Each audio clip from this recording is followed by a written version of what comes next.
Welcome to a new deep dive from AI Unraveled, the podcast created and produced by Etienne Newman, a senior software engineer and a passionate soccer dad from Canada. If you're finding these deep dives valuable, please take a moment to like and subscribe to the podcast on Apple. So you're tuning in because you want to get a handle on all this AI news, right? You want to go beyond just the headlines. Yeah, exactly. You want the substance. That's the mission. That's what we do here. Today, we're going to zero in on a single day, March 20th, 2025. Oh, wow. And we're going to pull out the really crucial developments in the AI world. We've got yeah. a bunch of news and some insightful summaries. Just think of this as your fast track to being informed about AI. I like it. Okay. So let's dive right in. One of the big stories was Nvidia's plan for manufacturing. And we're talking about hundreds of billions of dollars. Wow. For U.S. semiconductor and electronics manufacturing. Huge. Over the next 4 years. That's a lot of money. It really points to a very fundamental shift in strategy. For a long time, the production of these components has been concentrated in Asia. Mm-hmm. And NVIDIA's move here is really about building up the infrastructure domestically in the U.S., which aligns with the government's efforts to boost domestic production, make our supply chains more resilient. And I think what's also really interesting about this is this could trigger a kind of silicon race. Oh, interesting. Where other major tech players follow suit. Yeah. And that could lead to a diversification of manufacturing capabilities beyond just NVIDIA's efforts, right? So this could be the start of something really big. Yeah. Okay, so it's not just about building their own factories, right? It sounds like they're also looking at partnerships. Right. The reports mentioned collaborations with TSMC and Foxconn. Yeah, big names. To manufacture their cutting-edge systems here in the States. Yeah, absolutely. It's about leveraging that existing knowledge and those capabilities, right? While simultaneously establishing a strong U.S. base.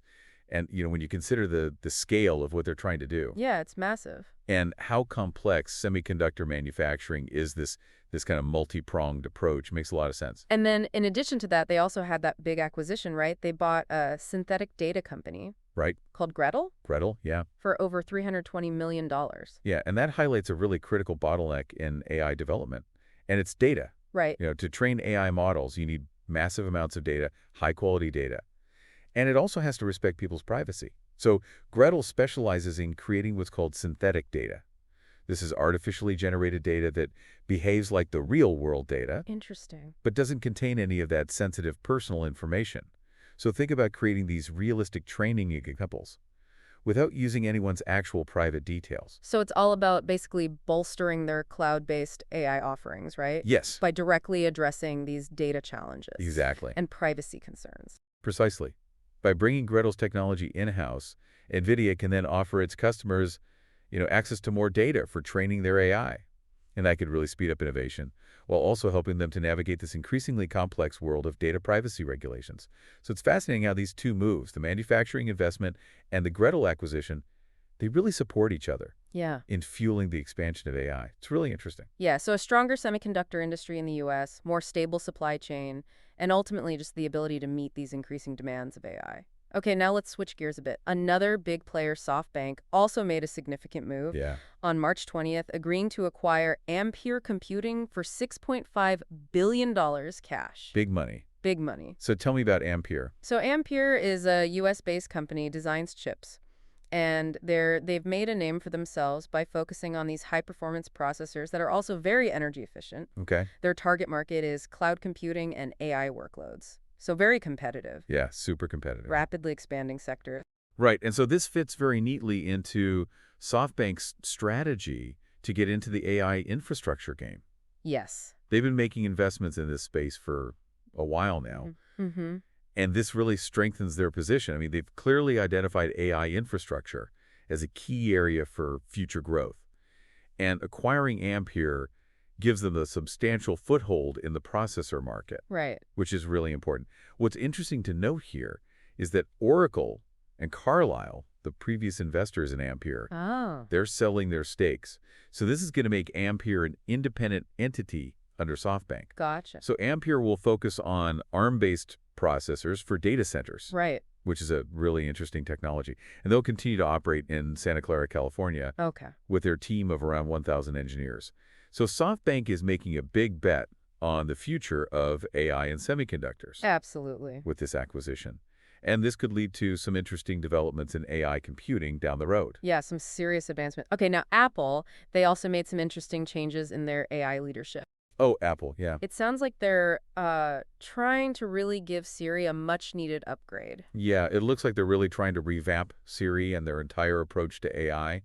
They're definitely feeling the pressure in that voice assistant market, For sure. and they're trying to bring new ideas and new expertise to that area. So it's a really interesting move. And the big news was Mike Rockwell, who was previously in charge of the Vision Products Group, Right. is now going to lead the Siri team. Big change. Big move. Yeah. Well, I mean, Rockwell's experience in leading the development of a product, as groundbreaking as the Vision Pro, suggests that Apple is really serious Yeah, about taking Siri to the next level. right. So they're bringing a fresh perspective, a more ambitious vision, perhaps, Yeah, for Siri. Meanwhile, John J. Andre is going to continue to focus on broader AI research gotcha. and other AI technologies within Apple. So they're not abandoning their core research efforts. And Paul Mead is taking over for Rockwell, Yeah. leading the Apple Vision Pro team. It's a bit of a ripple effect at the executive level, It is. but all of these changes really signal a very focused effort to prioritize and enhance Apple's AI capabilities, Yeah, particularly when it comes to Siri. The hope is that this is going to lead to a much more intuitive and natural and intelligent interaction right. for Apple users down the line. So it's a wait and see, but it's a very promising development. Yeah, so these leadership changes. Okay, now let's zoom out for a second and look at the bigger picture. One of the really interesting things that emerged on March 20th was that the pace of AI innovation may be exceeding Moore's law. Oh, wow. That's a pretty profound statement. That is a big statement because Moore's law has been the gold standard, Right. for decades, Yeah. predicting that, roughly every 2 years, the number of transistors on an integrated circuit would double. Yeah. That's Moore's law. But now in the field of AI, what we're seeing is an even faster acceleration. Interesting. Some are calling it hyper Moore's law. Hyper Moore's law. And the performance of these leading AI models, in some cases, it's been observed to double every 6 months. Wow. That's a big difference. That's a big difference. So what's driving this acceleration? It's more than just packing transistors onto a chip now, right? Yeah, you're right. It's not just about the hardware anymore. Right. Of course, advancements in hardware are still contributing, but this rapid acceleration is also being fueled by improvements in the algorithms Okay. and the vast amount of data we have available now. Makes sense. So better algorithms are able to achieve more Right. with the same computing power. And the availability of these huge data sets Yeah. is allowing AI to really learn and generalize in ways that just weren't possible before. Okay, so if AI is truly on this hyper Moore's law trajectory, what are the implications? Well, we could see faster progress towards AGI, AGI, okay. artificial general intelligence. This is the idea of AI that can understand or learn any intellectual task Wow. that a human being can. We might see breakthroughs in complex reasoning, real-time cognitive abilities happening much sooner than experts had predicted. So very exciting, but also presents challenges, right? Yeah, for sure. We have to think about our technological infrastructure, our education systems, Mm-hmm. and particularly ethical frameworks, Yeah. which will need to adapt to these evolving capabilities. Yeah, that's almost hard to fathom how fast it's moving. It's really moving fast. Okay, now, shifting gears, we saw Hollywood Oh, Hollywood. push back pretty hard against some proposed AI copyright rules. Yeah, interesting development. It seems like a pivotal moment for the creative industries. It really is. There's a growing concern Yeah. among actors, screenwriters, musicians about AI companies, the big ones like OpenAI and Google, who are lobbying for certain exemptions from copyright law. Okay, Exemptions that could allow AI models to be trained on copyrighted work gotcha. without permission or any compensation to the creators. And over 400 very prominent creatives, Yeah? including Aubrey Plaza, Paul McCartney, Yeah, big names. calling for government intervention to prevent what they call AI theft of creative labor. Yeah, that's a really powerful statement coming from such influential figures. Yeah. So, they see this as a fundamental issue of protecting their work, Mm, their ability to earn a living from their craft. right. And on one side, you have the principle of strong copyright protection for creators. On the other side, you have the concept of fair use. Right. And the argument that access to large amounts of data, including copyrighted material, is essential for AI development, Yeah. particularly in those creative fields like music, writing, art, Right. and also for AI's ability to understand and model our culture. So it's a really interesting debate. So what are the potential consequences? Well, if AI companies get these broad exemptions, Yeah. it could really destabilize the creative industry Yeah. to value the work of human artists. Yeah. But on the other hand, if very strict restrictions are imposed, Mm-hmm. it could slow down the progress of AI in those creative areas, Right. limit its ability to learn from and build upon existing works. Right. So it's a complex issue with both economic and cultural implications. Okay.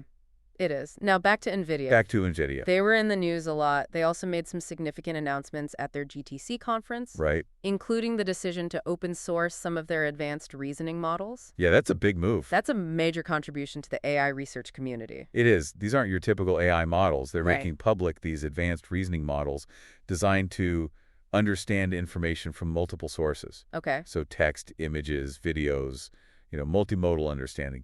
They're also designed for what we call symbolic reasoning, Okay. which is this more logical, rule-based AI, and the ability to break down complex tasks into smaller, more manageable steps. Mm-hmm. So it's really crucial for building more sophisticated AI agents. Okay, and this is all about empowering other developers and researchers Yeah.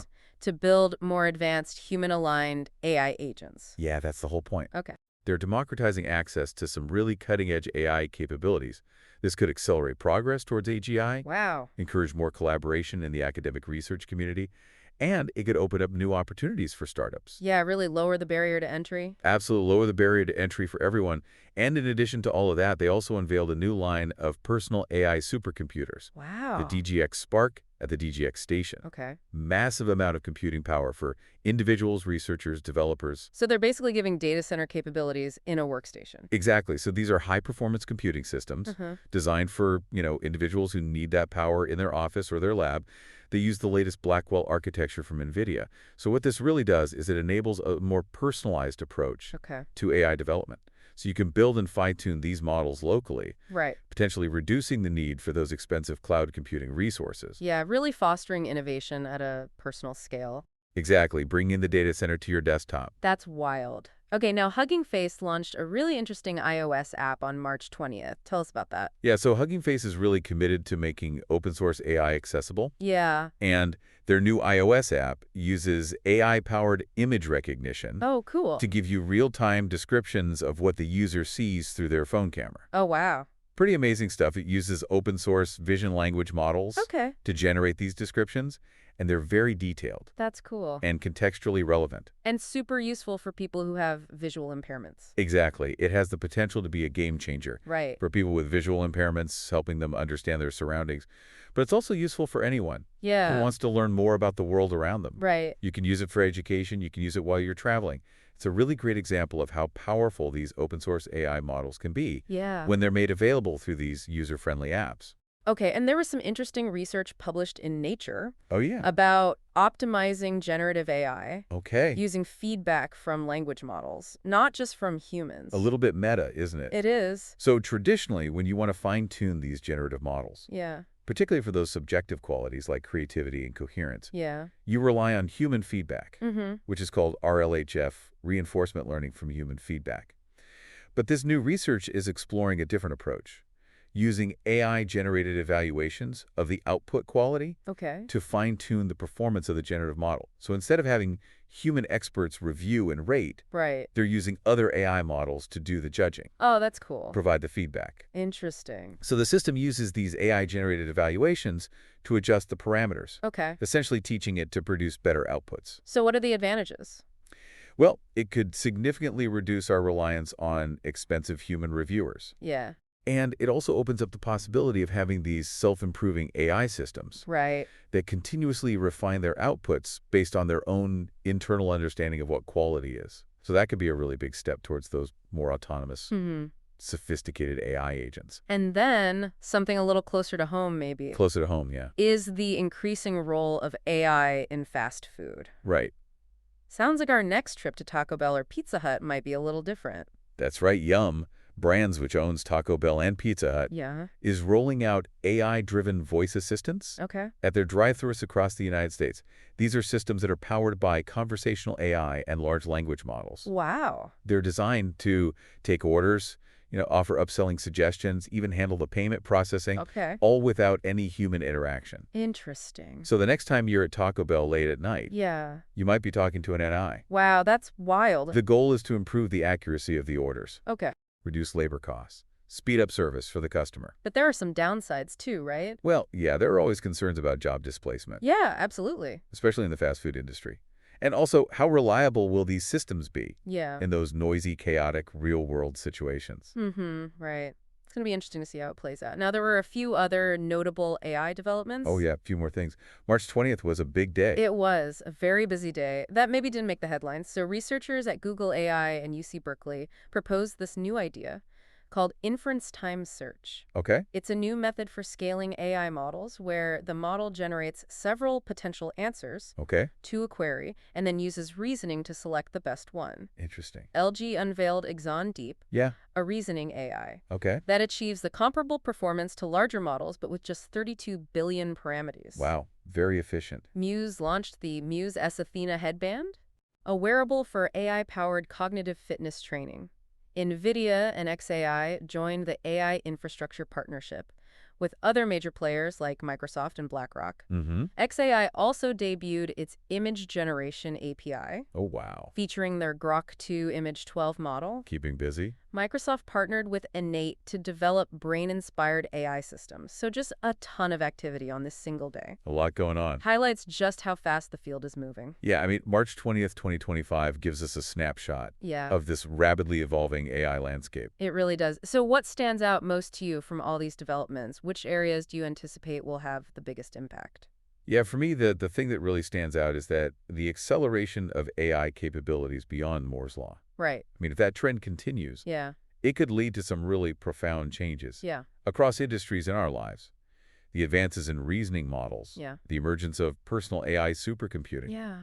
It's very exciting to see where this all leads. Absolutely. And on that note, we want to remind you, our listeners, if you find these deep dives valuable and want to support the show, please consider making a donation. You can find the links in the show notes. Yes, every little bit helps. We want to keep this show free and accessible to everyone. And for those of you looking to reach a really engaged audience of professionals interested in technology and AI, consider advertising your business here on our deep dives. Yeah, it's a great way to reach a large audience. So that's it. Another fascinating look at a single day in AI.